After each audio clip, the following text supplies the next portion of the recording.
Toyota of Hollywood guest line shop. 100 Toyotas indoors, one of America's largest showrooms of Toyota of Hollywood on 441 between Hollywood and Sheridan. Our Panthers insider, the man himself, friend of the show, a champion. Yeah, champion reporter. Oh man, long. Can we get that song going again? Hey, that was. I love the way you shaved down.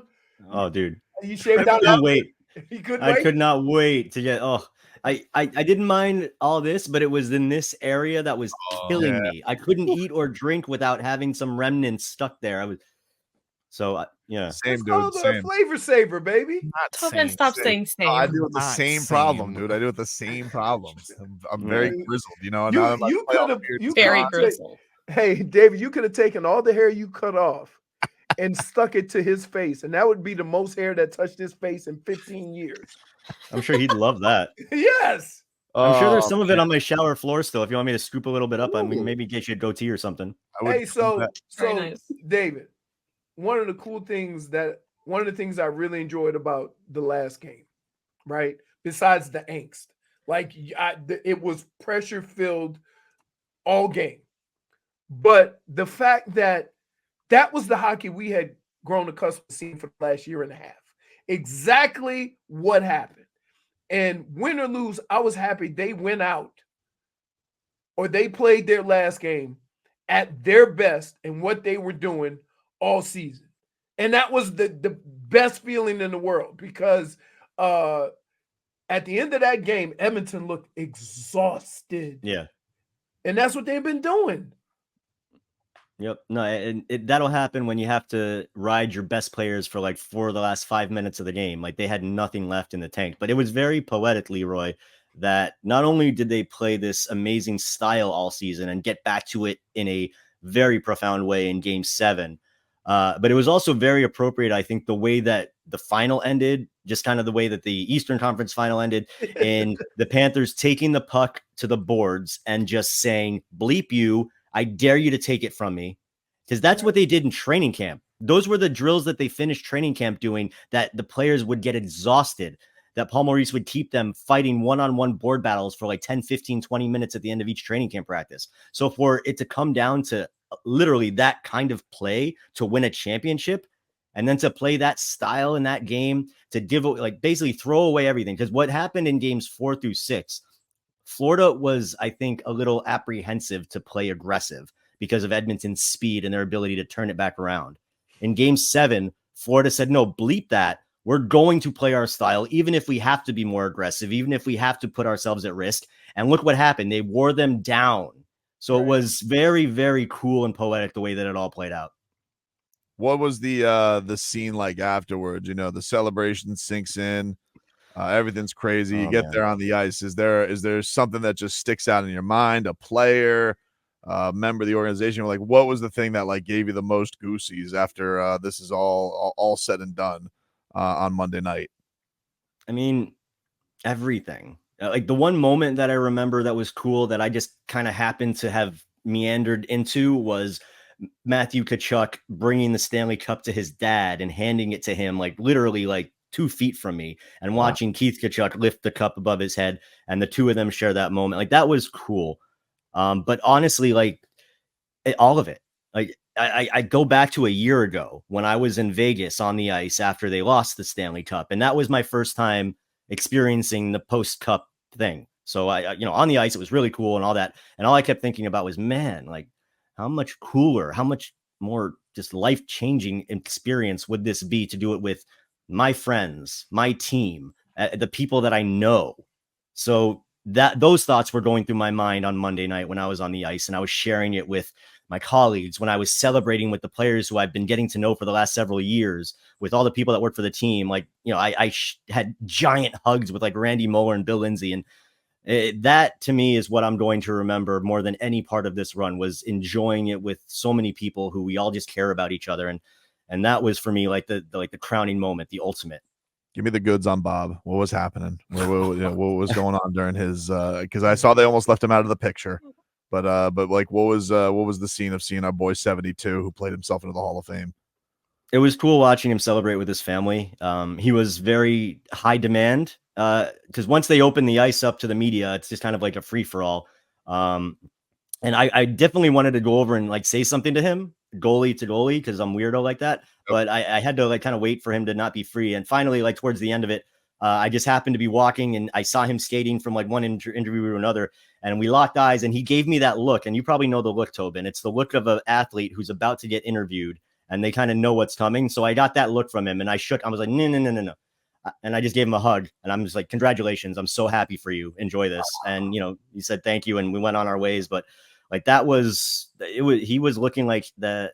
He was on top of the world a little bit. And I mean, that's one of the guys with what he's gone through. Forget the guys like I know Barkov and the guys that have been here for the whole up and down kind of thing. But what Bob has gone through the last 4 years, right? I mean, it has to be like whew, for him, right? Even though he's maintained his composure and he's never lost it throughout any of this. He said he had doubts or whatever, but you wouldn't know it. He still worked. He still bust his ass. He still did, went through his routine or whatever. And at the end of the day, you're like, you know what? Good for him because they don't win it without Bob.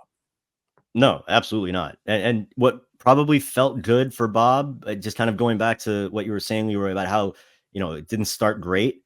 Like how often during this playoff run, even last year's playoff run, were the fans just serenading him with Bobby, like right. He was so loved the last couple of years for this playoff run and for everything he's done. So like, I hope like as you said, he's not going to really tell you what he's feeling that much.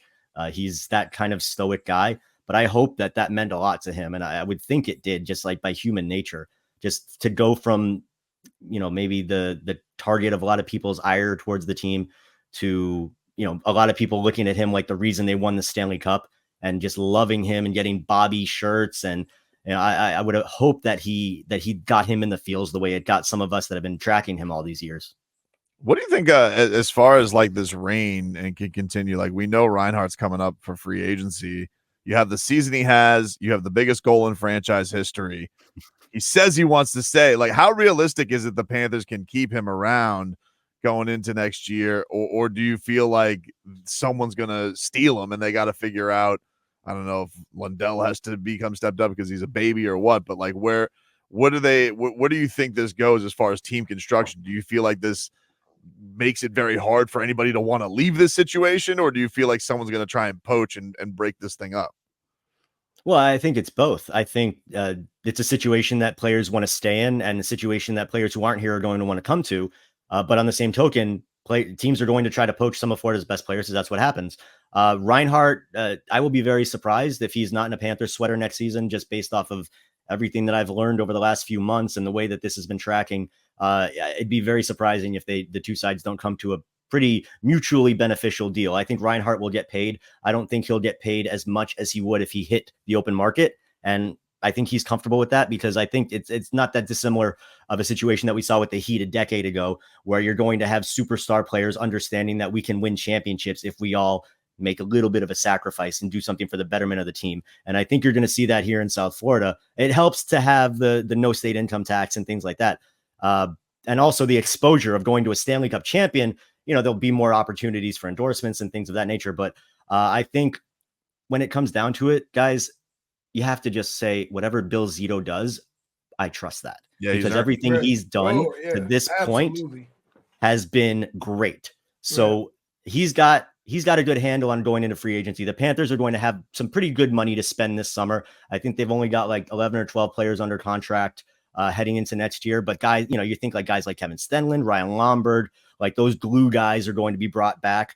But at the end of the day, I think the combination of the team being in the situation they're in with Zito at the helm and just trusting that every move he makes is going to make this team better, I'm going into this offseason with very little concern that they'll be able to maintain the success level for at least the foreseeable future. David, can your most intense guy be your GM? Do you see the video of him during the final? I'm just as physical as this team has played all year, right? As physical as they've been with every team and worn them down and just basically beat them to a pulp. They're not the guy that I'm afraid of is Bill Zito. How is that possible? Because it's always the quiet ones that you worry about. And, Bill Zito, I love talking to him because he'll give you some very, like, you can see he'll give you a thoughtful answer. He will really give you an honest opinion on things. But at the same time, like, he's not a small guy. And when he gives you that look, like, if I was his kid and I forgot to take the trash out or something, I might lose a year off my life just from him giving that look. And what he was joking about it after the game. He's like, yeah, he gets recognized by fans. They're throwing water bottles at him now because of the video that went viral him the other night. But no, I mean, oh man, I'm just so happy for him, especially after the way that he's and he doesn't care, but the way that he's gotten 3 of the last 4 years, he has gotten shunned for the GM of the Year award, which I don't understand for the life of me, how he can't be winning that every year because of what he's done to this franchise and transformed it from the poop emoji to a champion. But he doesn't care. He got a Stanley Cup. They got a Stanley Cup. But that guy. Where's the statue at this point?